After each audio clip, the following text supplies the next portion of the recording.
Dia, boa tarde, boa noite. Esse então é o quarto vídeo da nossa série de 7 vídeos sobre os contos do Machado de Assis, e nesse vídeo eu vou falar do conto Alienista, que é inclusive o maior conto do Machado de Assis, né? Sai às vezes em edição única, né? Um livreto só com esse conto. Tem muitas pessoas que falam que ele se aproxima pelo tamanho de uma novela. Mas vamos direto ao enredo do conto, né? O alienista, então, é a história de um médico, né? Que é um médico alienista, que cuida de alienados. Para quem não sabe o que é alienado, seria louco, né? Sei lá, num termo mais amplo e completamente impreciso, né?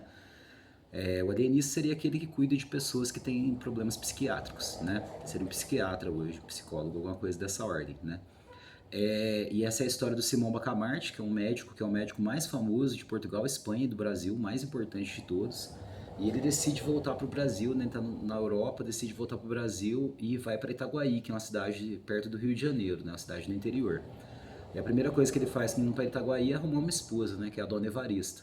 E ele escolhe a esposa não pela beleza ou pela aptidão, né? Pelas aptidões, né? Dela ser uma pessoa gentil, legal, boa de convivência. Ele escolhe ela para ser esposa dele porque ela vai gerar bons filhos, né? Ele faz uma análise estritamente técnica, biológica, né? E chega à conclusão pelo corpo dela que ela vai ser uma boa mãe, assim, o corpo dela é apto a gerar bons filhos. Ironicamente, ela não tem filhos, né? Ele consulta todos os escritores árabes, entra em contato com estudiosos alemães, dá uma dieta para ela só de carne de porco para ver se ela engravida e nada, né? A Dona Evarista não engravida. Então, o Simão Bacamarte, frustrado diante da impossibilidade de ser pai, né? Ele decide abrir uma casa de orates, né? Ou uma casa de alienados, ou hoje a gente chamaria de hospício ou manicômio, né? Então, é chamada de Casa Verde, né? Ele entra em contato com a Câmara de Itaguaí, consegue não só autorização para abrir a casa, como um incentivo financeiro ainda, visto, né, a importância do Dr. Simão Bacamarte. E ele vai então montar essa casa de orates, né? Um primeiro comentário que cabe aqui é a questão dos manicômios no Brasil, né? Então, quem quiser saber um pouco mais, essa é uma questão importante desse ponto. O Brasil tem uma luta antimanicomial forte, né?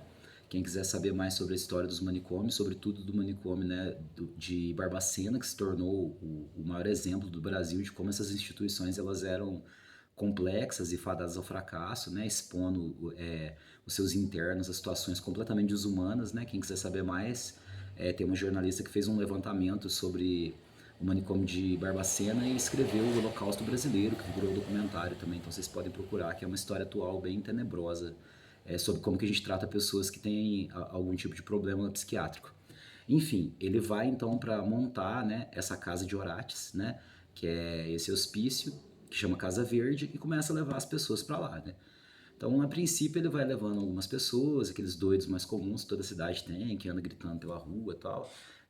Em seguida, ele vai aumentando, né, consideravelmente o volume de pessoas que são internadas, né, na casa Verde, né. Isso vai chamando a atenção da população, né? Muitas pessoas estão sendo levadas para lá, isso gera um certo incômodo, assim, né? A Dona Evarista, nessa ocasião, ela até vai fazer uma viagem para o Rio de Janeiro, porque o marido, depois de não ter conseguido ser pai, né? Essa é uma característica do Simão Bacamarte, ele é muito obstinado. Ele começa a se dedicar aos estudos assim como nunca antes, né? Ele começa a se dedicar muito aos estudos e não dá nenhuma atenção para Dona Evarista, por isso que ela acaba indo para o Rio de Janeiro. E nesse período que ele começa a se dedicar aos estudos e começa a trancar muita gente lá dentro, há uma certa instabilidade em torno, né, da Casa Verde. Até que chega um ponto que ele manda um cara pro hospício que ninguém queria que fosse mandado, que é o Costa, né?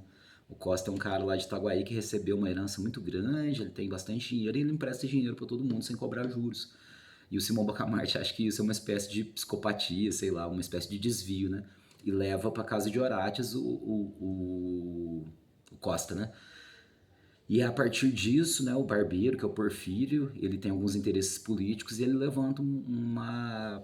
É, é um, um- ele faz uma reunião de pessoas e toma a Câmara, né? Faz um motim contra a cidade de Itaguaí, toma a Câmara, né? Que passa a governar a cidade. O Dr. Simão Bacamarte, nessa ocasião, acaba sendo preso até, né? E nesse desenrolar, né, vem guardas da coroa, tal, para poder defender a cidade, enfim, acontece toda uma briga ali, né, entre os canjicas, que são aqueles que dominam a Câmara, e os dragões, que são os guardas, né, alguns dragões até passam pro lado dos canjicas, enfim. Logo em seguida, o Boticário, né, que é o Crispim, ele é próximo da Câmara e ele é próximo do Simão Bacamarte também, então ele começa a fazer um meio de campo ali e consegue, né, livrar o Simão Bacamarte, né? Então o Simão Bacamarte é solto e tal. Quando o Simão Bacamarte é solto, outro barbeiro, Porfírio, ele vai lá e toma o governo da cidade, né? Até que por fim o Simão Bacamarte acaba sendo solto mesmo, depois de algumas negociações e consegue até reabrir, né, a Casa Verde. Né, e continua trancando pessoas na Casa Verde, chega a trancar a própria esposa dele na Casa Verde, né, porque ela volta do Rio de Janeiro muito cheia de luxos, querendo vestidos caros e tal, ele vai lá e tranca a esposa na Casa Verde também, e se aproximando mais pro final do conto, chega uma ocasião em que ele descobre que a teoria dele é o inverso, né, na verdade, as pessoas que estão lá dentro, que têm algum tipo de distúrbio, por exemplo, emprestar dinheiro sem cobrar juros, elas não precisam de tratamento, porque isso que é o comum da sociedade. Aquelas pessoas que ficaram de fora, sim, que são pessoas, né, que não têm nenhum tipo de distúrbio, elas sim que precisam de tratamento, então elas devem ir para a casa de Arates, né? Então ele vai empreender um tratamento, né, nessas pessoas que são as pessoas perfeitas, que não tem nenhum desvio, porque o normal é ter algum desvio, e ao final do conto, plus ultra, né, a maior descoberta dele de todas é que ele é a única pessoa irredutível, né? Ele é a única pessoa que só pensa em trabalho, só pensa em regra, só pensa em ciência, só pensa em racionalidade, não consegue se desligar dessas perspectivas e por isso é o único maluco da cidade, né? E por isso é o único que tem que ficar trancado dentro da Casa Verde, é isso que ele faz, solta todo mundo e se tranca lá dentro. É interessante, né, algumas análises em torno desse conto, porque elas vão para além da loucura do Dr. Simão Bacamarte, né? Assim como no Conto A Cartomante, né, quem está acompanhando todos os vídeos viu lá no primeiro conto, que é no primeiro vídeo sobre a Cartomante, na Cartomante é uma crítica ao fato das pessoas acreditarem naquilo que elas querem, acreditarem em qualquer coisa, né, simplesmente porque aquilo é interessante para elas. E não necessariamente levar em consideração um pensamento rigoroso, científico, racional. Aqui, por outro lado, o pensamento racional, científico e rigoroso que é colocado em xeque, porque a ciência não necessariamente consegue dar conta de tudo. A ciência não consegue explicar todas as situações. E o Dr. Bacamarte, quando ele pensa no discurso científico, muitas vezes ele não está certo, ele está errado. Então vamos analisar logo no primeiro momento do conto, né? Quando ele vai para Itaguaí, ele escolhe uma esposa, de acordo com os critérios científicos, que vai ser uma boa mãe. O que acontece, entretanto, é que ela não tem filho. Então, assim, o Machado de Assis é muito marvado, né? Eu já falei para vocês várias vezes nos outros vídeos, né?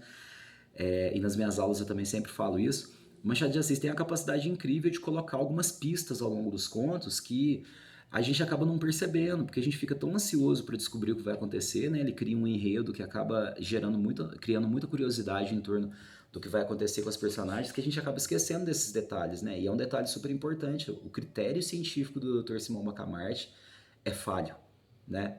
Em primeira instância, ele não consegue escolher a mulher com critérios científicos que vai ser a boa mãe, né? Que vai ser a boa parideira.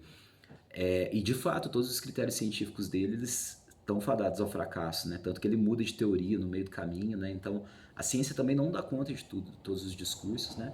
A ciência também é falha, a ciência também tem seus pontos de dúvida e ela deve ser questionada o tempo todo, né? A palavra de ordem da ciência não é a certeza, mas a dúvida, né?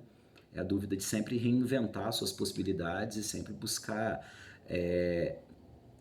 a criação de um conhecimento que não seja absoluto. O Dr. Simão Bacamarte, sendo um médico mais famoso de Portugal, Espanha e Brasil, quando ele chega no arraial lá em Itaguaí, que todo mundo é tosco, ninguém tem nenhuma formação naquilo, a palavra dele é absoluta.